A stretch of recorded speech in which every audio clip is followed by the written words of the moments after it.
तो आपका टेम्परामेंट तो पहले ही खराब हो गया, तो फिर अगर वो इजी भी आएगा तो भी आप उसको एक टेकल नहीं कर पाओगे, है ना।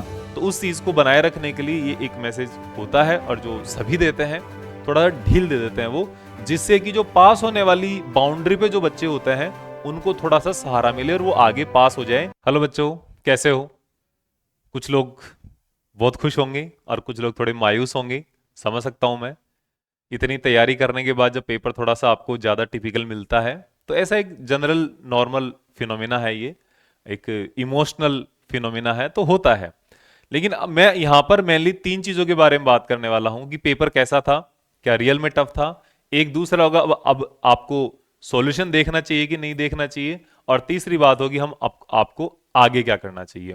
पहली चीज पे आते हैं, पेपर टफ था कि नहीं था।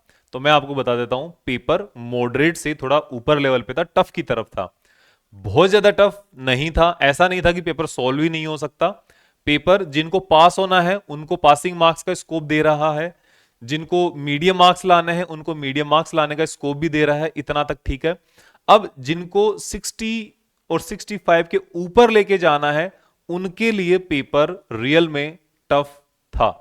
उनको वहां पर 60 से ऊपर खींचने का काफी जोर आएगा, और 65 के ऊपर खींचने के लिए तो बहुत ज्यादा जोर आने वाला है इस पेपर में। स्पेशली अजमेर रीजन का पेपर एंड दिल्ली रीजन का जो पेपर है वो थोड़ा सा ज्यादा टफ था। बाकी रीजन्स के लिए मेरे पास ऐसे मैसेज भी आए हैं कि सर पेपर कंप्लीटली एनसीईआरटी से कॉपी एंड पेस्ट आया है। कुछ लोग ऐसे भी बता रहे हैं कि कंप्लीट पेपर उनका पीवाईक्यू से एज इट इज पेस्ट होके आया है, सिर्फ उनकी लैंग्वेज बदली हुई है, ऐसे भी मैसेजेस है। तो यहां पे हम ये बात कर सकते हैं कि पेपर थोड़ा सा वेरिएशन होता है अलग अलग रीजन्स में होने की वजह से, और जो एक बहुत नॉर्मल सी चीज है, होता है ऐसे। अब आपको वहां पर क्या कंपनसेशन मिलेगा? आपको अनडिक्लेयर्ड कंपनसेशन मिलेगा। ऊपर से फॉर्मली किसी भी ऑफिस की तरफ से, इंस्टीट्यूशन की तरफ से कोई डिक्लेरेशन नहीं होगा किसको कितना मिलना है, किसको कितना, लेकिन ये एक म्यूचुअल कंपनसेशन होता है, साइलेंट कंपनसेशन होता है, जो हर एक एग्जाम सेंटर पे, जो इवेल्युएशन सेंटर है वहां पे एक मैसेज होता है, साइलेंट मैसेज होता है, इसको ओपनली कोई डिस्कशन नहीं होता, कि जहां पे पेपर थोड़ा सा इजी होता है वहां पर थोड़ा सा उनको मार्किंग जो है वो थोड़ी सी खींच के लेनी होती है, और जहां पे पेपर थोड़ा ज्यादा टफ हो जाता है वहां पे मार्किंग के लिए उनको थोड़ा सा लूज करना पड़ता है, थोड़ा ढील दे देते हैं वो, जिससे कि जो पास होने वाली बाउंड्री पे जो बच्चे होते हैं उनको थोड़ा सा सहारा मिले और वो आगे पास हो जाए। कि कोई इसलिए फेल नहीं हो सकता इस पेपर में कि पेपर टफ आने की वजह से कोई फेल हो जाए, ऐसा नहीं होता है। किसी के पेपर टफ आने की वजह से 50 वाले के 20 आ जाए, ऐसा नहीं हो सकता। ऐसा जरूर हो सकता है कि 50 वाले के 45 आ जाए, 40 वाले के 37 आ जाए, इतना आपका डिफिकल्टी का और इजी होने का फर्क पड़ता है। 2 नंबर और एक्स्ट्रा मान सकते हो आप अगर इसमें नुकसान की आप बात करो तो। लेकिन ये जो पेपर है, एक फिजिक्स का पेपर टफ आएगा ऐसा हमें एक्सपेक्टेड होता है पहले से ही। एग्जाम से जस्ट पहले आपको कहा जाता है कि पेपर टफ नहीं आएगा, मॉडरेट आएगा, मोटिवेटेड रहने के लिए, कि आप पेपर में एटलीस्ट जब एंटर कर रहे हो, नॉक पर जब कर रहे हो पेपर को, तो आप वहां पर एक पॉजिटिव माइंडसेट से बैठो कि yes I can do it. इस माइंडसेट से बैठने पर एटलीस्ट आपका एक टेम्परामेंट खराब नहीं होता। आप पहले ही पेपर में आपको सबसे जानने के टाइम पर, अंदर भेजते टाइम पर आपको अगर ये बोल के भेजें कि पेपर तो बहुत मुश्किल आने वाला है और आप तो हिला ही नहीं पाओगे और आप तो ये नहीं कर पाओगे, तो आपका टेम्परामेंट तो पहले ही खराब हो गया, तो फिर अगर वो इजी भी आएगा तो भी आप उसको एक टेकल नहीं कर पाओगे, है ना। तो उस चीज को बनाए रखने के लिए ये एक मैसेज होता है, और जो सभी देते हैं, मैंने भी यही किया है।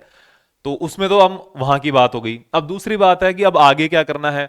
आगे अब किसी कोई वीडियो नहीं देखना है, कोई कंट्रोवर्सी में नहीं जाना है, किसी के कुछ भी नहीं सोचना है। आपको अपना खुद का सोचना है, और खुद का क्या सोचना है, केमिस्ट्री की तैयारी करनी है और कुछ भी नहीं।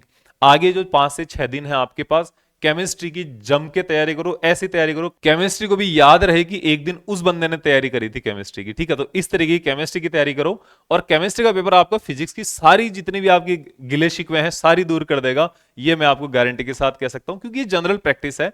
फिजिक्स का paper most of the time tough आता है।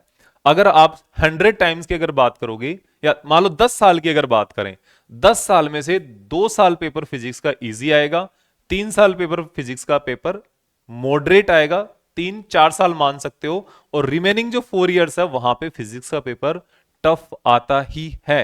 और फिजिक्स ही नहीं, फिजिक्स और मैथ ये दो सब्जेक्ट ऐसे हैं जिनको पेपर टफ देना पड़ता है।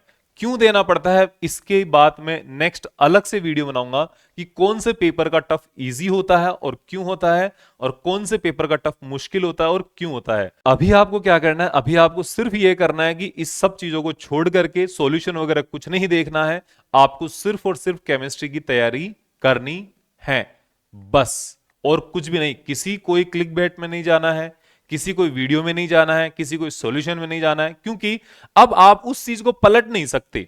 ओके, टाइम मशीन नहीं लगा सकते कि अब आप सुबह 9 बजे जाओगे पेपर में, आज सुबह का 9 बजे की टाइम मशीन सेट किया, वहां पर आप दोबारा रिवीजन करके गए और उसको सही करके आ गए, ऐसा तो हो नहीं सकता। तो बेटर वे है केमिस्ट्री की तैयारी करो, केमिस्ट्री का आसान बनाओ उसको, अगर नहीं भी है तो भी बनाने की कोशिश करो, आएगा तो बहुत अच्छी बात है, सीधी सी बात है, ठीक है। और तीसरा पॉइंट मेरा ये था, और वो ये है कि आपको सॉल्यूशन देखना कि नहीं देखना चाहिए। अब आपको सॉल्यूशन बिल्कुल भी नहीं देखना चाहिए जब तक कि आपकी कंप्लीट सारी एग्जाम पूरी ना हो जाए।